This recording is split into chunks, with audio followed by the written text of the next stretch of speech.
Macunaíma é a obra mais conhecida e mais importante de Mário de Andrade, que é um grande representante, ou talvez até o principal representante do movimento modernista. Entretanto, eu tenho de ser sincera com vocês, porque apesar de sua importância e de ser um livro até pequeno, Macunaíma está muito longe de ter uma leitura fácil. Não é muito fácil, nós vamos entender o porquê. Então, não é apenas uma resenha, eu vou fazer o resumo e vou analisar Macunaíma para que você possa entender por que, né, que Macunaíma é tão festejado, cai em tantas provas, né? Todo brasileiro tem que conhecer Macunaíma. Então, eu já disse antes que Mário de Andrade é um grande nome do modernismo, ele foi um dos mentores da Semana de 22, ele diz, né, que ele escreveu Macunaíma em poucas horas, pois a história, ele já estava gestando essa história há muito tempo na sua cabeça. Além disso, Macunaíma foi inspirada em uma outra obra, pouca gente sabe. É uma obra chamada Do Roraima ao Orinoco e foi escrita pelo etnógrafo alemão Koch Grünberg. Então, o Macunaíma já aparece nessa obra do etnólogo, né? Segundo o etnólogo, o nome desse herói tribal, né, parece conter como parte essencial a palavra macu, que significa mal, e o sufixo ima, que significa grande. Então, Macunaíma significaria o grande mal. O que Grünberg, né, dizia calhar perfeitamente com o caráter meio funesto, né, desse herói. Então, claro que Mário de Andrade nunca omitiu isso, que ele foi inspirado na obra do Grünberg, mas ele vai fazer muitas mudanças para que ele possa compor o seu próprio Macunaíma. Então, nesse sentido, o Macunaíma do Mário de Andrade é bastante original. O Mário, ele escreveu, né, que abre aspas, ele diz: o que me interessou por Macunaíma foi incontestavelmente a preocupação em que vivo de trabalhar e descobrir o mais que possa a identidade nacional dos brasileiros, né? Isso é uma busca do Mário durante toda a carreira dele. E ele continua, né? O brasileiro não tem caráter porque não possui nem civilização própria, nem consciência tradicional. Quando matutava essas coisas, quem está falando é o Mário, né? Quando matutava essas coisas, topei com Macunaíma no alemão Koch Grünberg. E Macunaíma é um herói surpreendentemente sem caráter. Então, gente, não é muito o caráter no sentido moral. Tem um pouco? Tem sim. Mas é mais no sentido de não ter caráter porque ele não tem uma identidade própria que guie os seus caminhos, né? Que o leva então a fazer coisas erradas, porque ainda é praticamente uma criança. Uma criança, ela não sabe o que é certo e o que é errado. Então é nesse sentido que Macunaíma não tem caráter. Claro que não é somente isso, nós vamos ver ao longo do vídeo, né? Então vamos começar pelo título, que é Macunaíma, e aí tem um subtítulo, O Herói Sem Nenhum Caráter. Bem, vamos combinar que esse título já seria um baita spoiler, né? O personagem principal, o índio Macunaíma, não tinha caráter. Então a gente podia até imaginar, né, que não vamos encontrar um herói. Mas logo na primeira linha, abrindo o livro, né, o escritor diz que no fundo do mato virgem nasceu Macunaíma, herói de nossa gente. Então, essa ideia de sem caráter, ela é uma contradição com a ideia que a gente tem de herói, né? E ele continua, era preto retinto e filho do medo da noite. E aí já começa a confusão, né, gente? Porque se ele era indígena, como é que ele era preto retinto? E se ele não tinha caráter, como podia ser um herói da nossa gente? Então, o caráter a gente explicou um pouco, nós vamos entender o porquê desse preto retinto também aqui nesse vídeo. Agora, por esse início, a gente percebe uma marca desse livro, que é a contradição. É não ter compromisso nenhum com a realidade, né? O próprio Mário de Andrade, ele escreveu uma carta a Manuel Bandeira, em que ele comentava, né? Ele dizia que é justo nisso que está a lógica de Macunaíma, em não ter lógica. Então, é por isso que você vai ver que a leitura é difícil, não há muita lógica. Então, desde o começo, já percebemos que Mário de Andrade ele não está preocupado em seguir uma história clássica, né? Lembrem-se sempre que o modernismo permitia que seus artistas ousassem, né? Que seus artistas experimentassem várias ideias, várias formas de narrativa, né?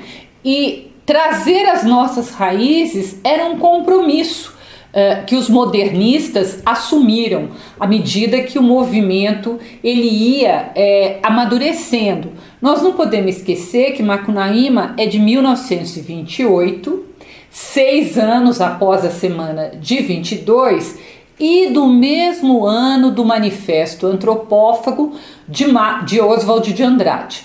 Então, tanto a Semana de 22, o que você precisa saber, como o Manifesto Antropófago, tem vídeo aqui no canal, que esses 2 outros vídeos também vão ajudar você a entender Macunaíma. Então, era o momento do movimento antropófago, né, que é o momento em que é publicado Macunaíma.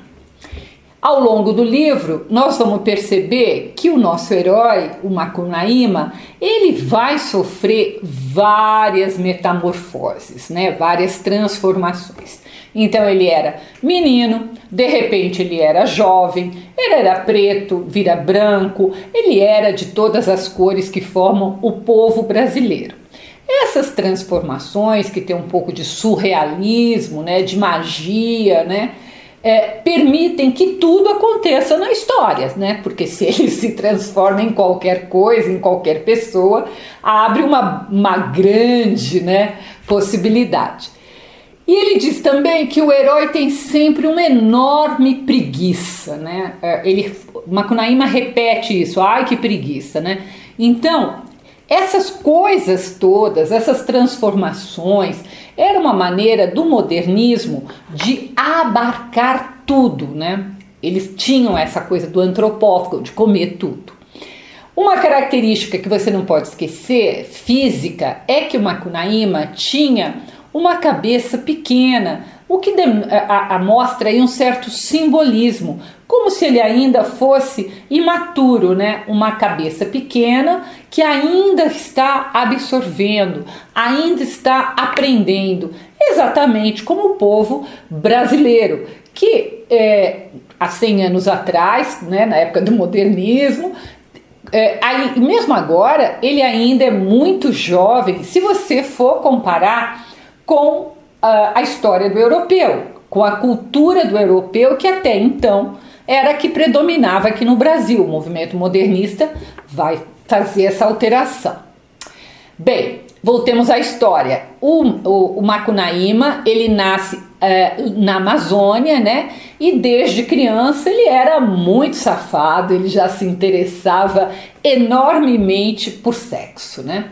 Ele tinha 2 irmãos mais velhos, chamados Maanapi e Jiguê. E esses 2 irmãos vão acompanhar o Macunaíma nas suas aventuras depois que a mãe deles morre, né? Então, Eles começam ali andando pela mata, né, pela Amazônia, e eles encontram Si. Quem era Si? Si era a mãe do mato, né? Era a rainha das Icamiabas. E Macunaíma obriga Si a fazer sexo com ele. E ela se transforma então em sua mulher. E como ela era uma rainha, né, ela torna o Macunaíma imperador do Mato Virgem. Ele acaba gostando muito da Si, né, dessa rainha, né? Eles têm um filho, mas a criança ela morre logo que ela nasce ali e ela se transforma então em uma estrela.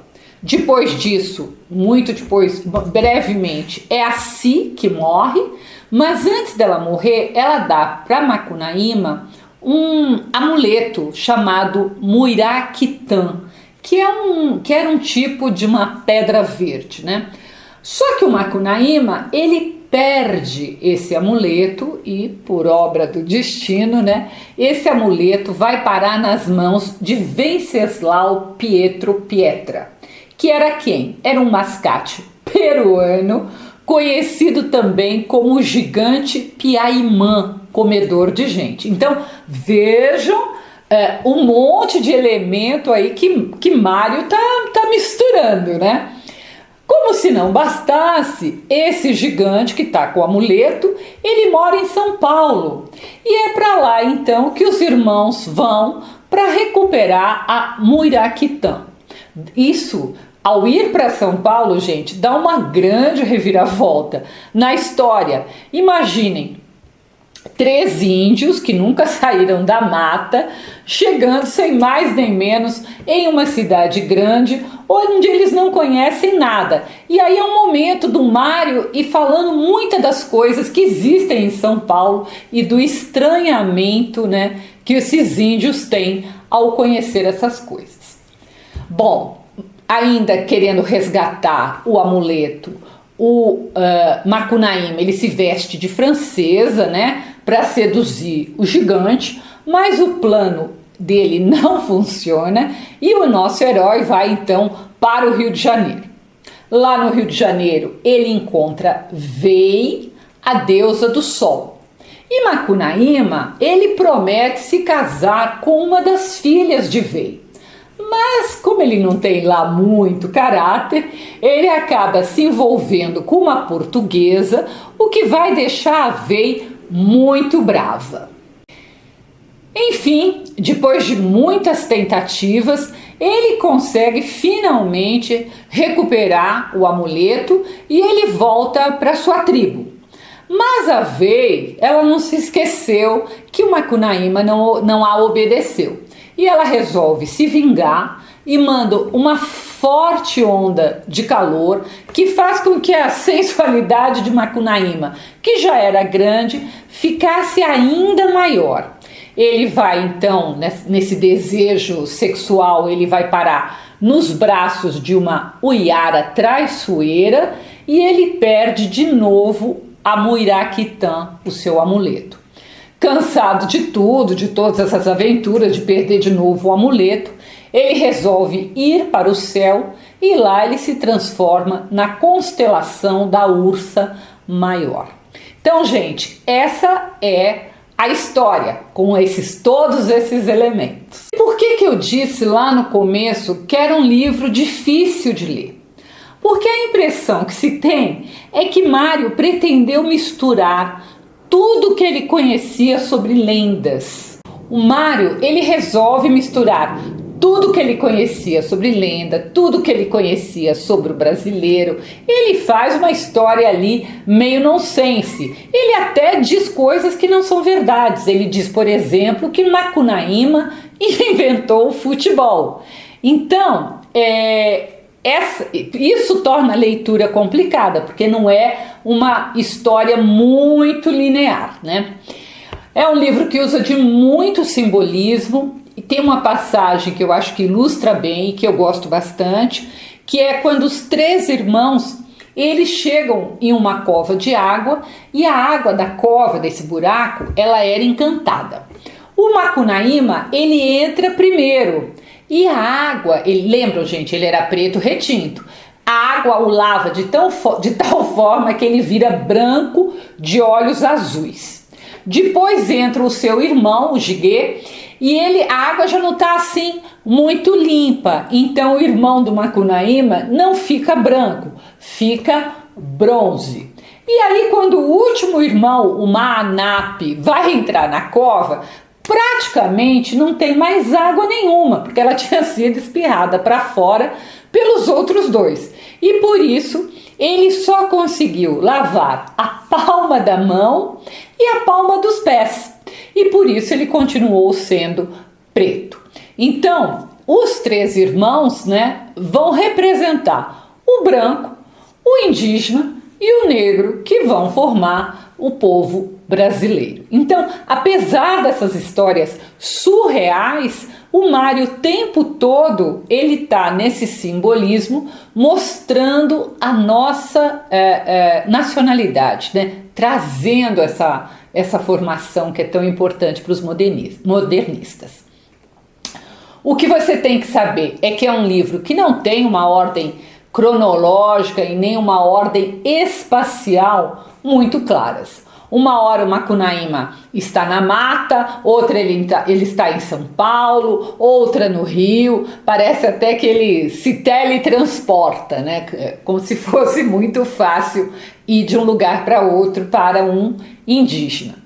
O Mário de Andrade faz uso de inúmeras lendas, como eu falei antes, e ele usa uma linguagem que se pretende nacional com muitos termos indígenas e provérbios de várias regiões do país, né? Ele também, nesse livro, faz crítica à nossa maneira de ler e escrever, que é fruto, né, dessa cultura europeia. Principalmente, ali ele faz uma crítica aos paulistas, quando Macunaíma está em São Paulo, né?